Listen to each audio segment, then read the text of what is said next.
കൊട്ടിക്കലാശത്തിന് മണിക്കൂറുകൾ മാത്രം ബാക്കിയുള്ളപ്പോഴും തെക്കൻ കേരളം സാക്ഷ്യം വഹിക്കുന്നത് വാശിയേറിയ മത്സരത്തിന്.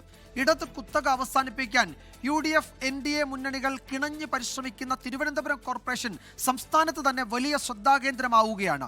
കൊല്ലത്തും പത്തനംതിട്ടയിലും തെരഞ്ഞെടുപ്പ് ആവേശത്തിന് കുറവൊന്നുമില്ല.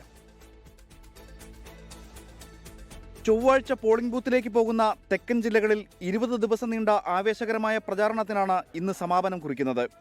1995 മുതൽ LDF ഭരിക്കുന്ന തിരുവനന്തപുരം നഗരസഭ തിരിച്ചുപിടിക്കാൻ UDFും BJPയും കച്ചകെട്ടിയിറങ്ങിയിരിക്കുന്നു.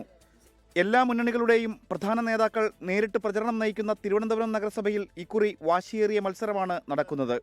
വിവിധ മുന്നണികളെ പ്രതിനിധീകരിച്ച് തലയെടുപ്പുള്ള വ്യക്തിത്വങ്ങൾ മത്സരരംഗത്തിറങ്ങിയിരിക്കുന്ന തിരുവനന്തപുരത്തെ ഫലം പ്രവചനാതീതമാണ്. ഇന്ന് രാവിലെ ഇവിടെ ചർച്ചിൽ ഒന്ന് കയറാൻ വേണ്ടി നേരത്തെ വന്നതാണ്. പിന്നെ സൺഡേ എല്ലാവരും ഒന്ന് കാണാൻ വേണ്ടി.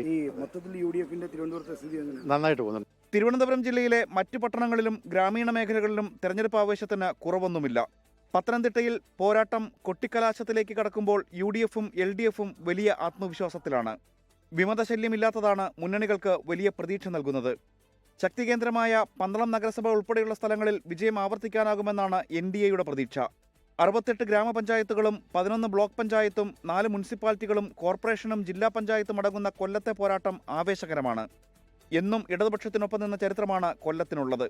കഴിഞ്ഞ തവണ നഷ്ടപ്പെട്ട മുനിസിപ്പാലിറ്റി അടക്കം പിടിച്ചെടുത്ത് സമ്പൂർണ്ണ വിജയം നേടാനാകുമെന്നാണ് LDFന്റെ പ്രതീക്ഷ. ഇക്കുറി അട്ടിമറി വിജയമുണ്ടാകുമെന്ന് UDFും വിശ്വസിക്കുന്നു. സ്ഥാനാർത്ഥി പട്ടികയിൽ സ്ത്രീകൾക്കും യുവാക്കൾക്കും കൂടുതൽ പരിഗണന നൽകിയത് ഗുണം ചെയ്യുമെന്ന് BJP കരുതുന്നു. 24 തിരുവനന്തപുരം. ലോകത്തെവിടെയായാലും ഏത് സമയത്തും 24 വാർത്തകളും ഓഗ്മെന്റഡ് റിയാലിറ്റി പാക്കേജുകളും എക്സ്പ്ലെയിനറുകളും വിശദമായി കാണാൻ ഞങ്ങളുടെ YouTube ചാനൽ നിങ്ങൾക്ക് സബ്സ്ക്രൈബ് ചെയ്യാം.